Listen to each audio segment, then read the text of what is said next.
Squadbusters had a crazy first year. From secret playtests you didn't even know about to today's Hatchling Run event, the game has changed so much. Over the past year, the squad team has faced multiple challenges, working to address player complaints and, in some cases, disappointment.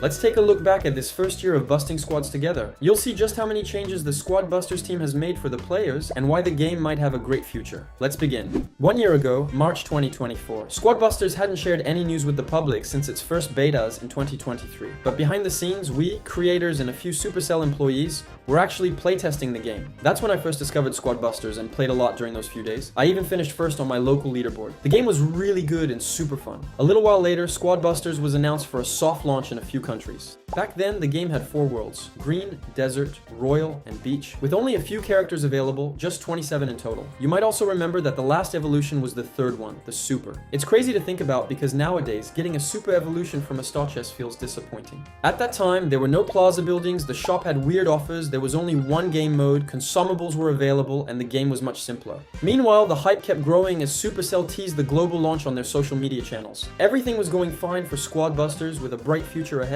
Anyway, we're now in May 2024. We're celebrating the global launch at the Supercell headquarters in Helsinki, Finland. The news is great, tons of people are playing, the event is awesome, and there's no doubt Squadbusters is going to be a huge success. The global update also introduced plaza buildings and more character evolutions, giving players more to grind for.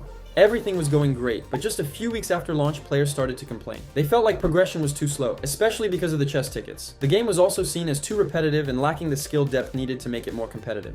So the Ice World update is released. The hype is still big since we're only 2 weeks after launch, and people are excited to see what the team is working on. However, the update itself was pretty small, with the main addition being a new world at the end of the squad journey. Shortly after, Supercell's annual vacation began, and with the game feeling too repetitive, some players started to drop off. Consumables, the overly long squad journey, no social features, and slow progression, it was a bit too much for a lot of people. The gap between these 2 update videos actually shows just how many players left. But they might have left too soon, because this was the exact moment when Squadbusters started making all the right choices and rolling out great updates. August 2024 was the first step in the right direction. A brand new lava world was introduced, and chest tickets and keys were finally removed. A month later, Squadbusters dropped a legendary collaboration featuring 2 new characters, a fun game mode, and the amazing star chest to help with character evolutions. Then, another month later, the spooky world arrived with even more new characters.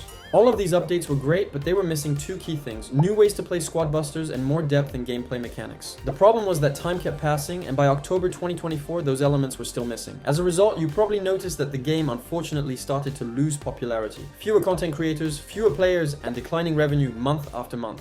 However, October 2024 marked the beginning of a new era. In my opinion, Squadbusters fully understood at this point that the game needed fresh gameplay elements. There was no more doubt, and I believe the community felt the same. These 2 update videos had exactly the same amount of views, proving that the community remained loyal and trusted the team. Now fast forward to December 2024, this update was the biggest one yet, introducing Showdown, Duo Gem Hunt, and the new Squad League. At first glance, the update seemed incredible, but as usual, after some time, players started to complain again about the repetitive gameplay and lack of skill-based mechanics. Personally, I think this update was great, but I can also understand the players' concerns. That said, overall it was another solid step in the right direction. A few events and calendars have led us to the latest update, and most importantly, the most anticipated reveal yet: the roadmap for 2025. The squad team has confirmed they are working on bolder changes, including clans, new characters, and much more. They know exactly what players want, and they are committed to delivering it.